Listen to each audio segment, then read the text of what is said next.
Okay, let's dive right into this explainer. I designed this specifically to help you, the focused CMA candidate, master service department cost allocation and capture every single point on exam day. If you're preparing for cost management on CMA Part 1, you already know that assigning overhead directly to production departments is really only half the battle. So today, we are going to tackle the other half. So here's the real-world catch we're dealing with. A huge chunk of factory overhead is incurred by departments that never actually touch the final product. Think about the maintenance department that fixes the machines, the factory cafeteria that feeds the workers, or the IT department keeping the factory floor network alive. These are your service departments. And even though they don't directly make the goods, their operating costs are absolutely still part of manufacturing overhead. We need to solve the core problem, figuring out exactly how to push the costs of these crucial support teams out into production departments, like machining and assembly, so we can find the true cost of our products. To get there, we're going to walk through the progression of precision. We'll break down the 3 exact methods the ICMA loves to test: the direct method, the step-down method, the reciprocal method, and finally, a method comparison and strategy to lock it all in. All right, Section 1, the direct method, which is basically the simplest approach. Let's start with this straightforward solution, which completely ignores the fact that service departments often provide services to each other.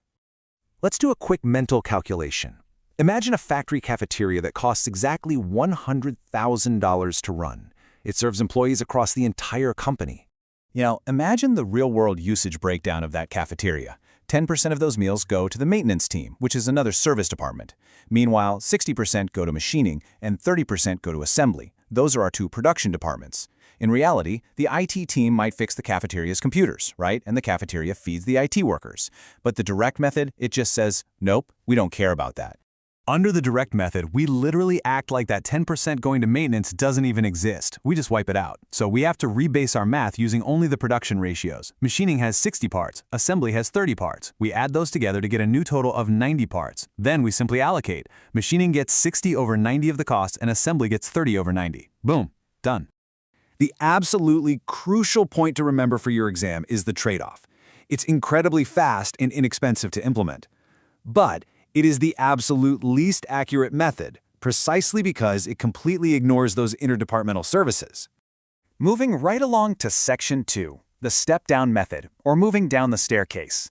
Let's move to the next tier of precision, often called the sequential method, to see how this builds a more accurate, one-way picture. Unlike the direct approach, the step-down method actually recognizes that service departments do support some other service departments. Here, you basically build a staircase. You always start with the service department that provides services to the greatest number of other service departments. You allocate that top department's costs to everyone it helps, both other service departments and production departments. Then you step down to the next one, pushing costs downwards. Now, the really interesting thing here is the lockout mechanism. This ensures costs only flow in one direction. Once a service department, say the cafeteria on that top step, has its costs allocated out, that department is closed, zeroed out, done. No other costs from lower down the staircase can ever cycle back up into it.